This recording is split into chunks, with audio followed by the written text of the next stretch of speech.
एक शख्स गाड़ी से उतरा और बड़ी तेजी से एयरपोर्ट में घुसा। जहाज उड़ने के लिए तैयार था। उसे किसी कॉन्फ्रेंस में पहुंचना था जो खास उसी के लिए आयोजित की जा रही थी। वो अपनी सीट पर बैठा और जहाज उड़ गया।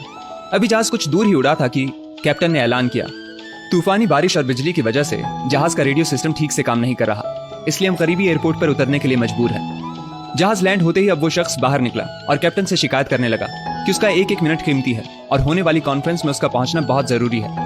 पास खड़े दूसरे मुसाफिर ने उसे पहचान लिया और बोला, डॉक्टर पटनायक, आप जहां पहुंचना चाहते हैं टैक्सी द्वारा यहां से केवल 3 घंटों में पहुंच सकते हैं। डॉक्टर ने उस शख्स का शुक्रिया अदा किया और टैक्सी लेकर निकल पड़ा। लेकिन ये क्या, आंधी तूफान और मूसलाधार बारिश ने गाड़ी का चलना मुश्किल कर दिया। फिर भी ड्राइवर गाड़ी चलाता रहा। अचानक ड्राइवर को एहसास हुआ कि वो रास्ता भटक चुका है।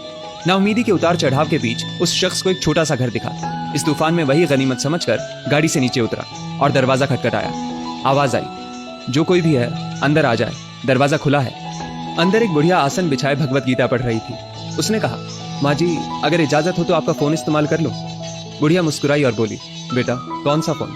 यहाँ ना बिजली है ना ही फोन। लेकिन तुम बैठो, सामने चरणामृत रखा है, पी लो, थकान दूर हो जाएगी और खाने के लिए भी कुछ ना कुछ फल मिल जाएगा, खा लो ताकि आगे सफर के लिए कुछ शक्ति आ जाए। डॉक्टर ने शुक्रिया अदा किया और चरणामृत पीने लगा।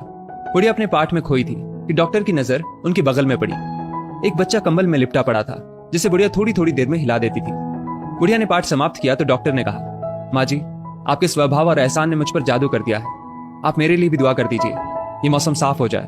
मुझे उम्मीद है आपकी दुआएं जरूर कबूल होती होंगी। बुढ़िया बोली, नहीं बेटा, ऐसी कोई बात नहीं। तुम मेरे अतिथि हो और अतिथि की सेवा ईश्वर का आदेश है।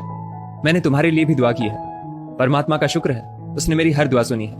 बस एक और दुआ मैं उससे मांग रही हूँ, शायद जब वो चाहेगा उसे भी कबूल कर लेगा। कौन सी दुआ?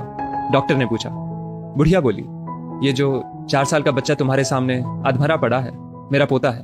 ना इसकी माँ जिंदा है ना ही बाप। इस बुढ़ापे में इसकी जिम्मेदारी मुझ पर है। डॉक्टर कहते हैं इसे कोई खतरनाक रोग है जिसका वो इलाज नहीं कर सकते। वो कहते हैं एक ही नामवर डॉक्टर है। क्या नाम बताया था उसका? हाँ, याद आया, डॉक्टर पटनायक। वो इसका ऑपरेशन कर सकता है। लेकिन मैं बुढ़िया कहाँ उस डॉक्टर तक पहुंच सकती हूँ? बच्चे को लेकर जाऊं भी तो पता नहीं वो देखने के लिए राजी भी हो या नहीं। बस अब बंसी वाले से यही मांग रही थी कि वो मेरी मुश्किल आसान कर दे। डॉक्टर की आंखों से आंसुओं का सैलाब बह निकला। वो रूंधे कंठ से बोला, माई, आपकी दुआ ने हवाई जहाज को नीचे उतार लिया, आसमान पर बिजलियां कौंधवा दी, मुझे रास्ता भुलवा दिया ताकि मैं यहां तक खींचा चला आऊं। हे भगवान, मुझे यकीन ही नहीं हो रहा कि कन्हैया एक दुआ कबूल करने के लिए अपने भक्तों की इस तरह भी मदद कर सकता है। दोस्तों, वो ईश्वर सर्वशक्तिमान है। जहां इंसान बेबस हो जाता है वहीं से उसकी परम कृपा शुरू होती है। यदि इस वीडियो ने आपका दिल छू लिया हो तो इसे लाइक शेयर अवश्य करें और ऐसी ही बेहतरीन वीडियोस के लिए हमारा पेज जरूर फॉलो कर लें। धन्यवाद।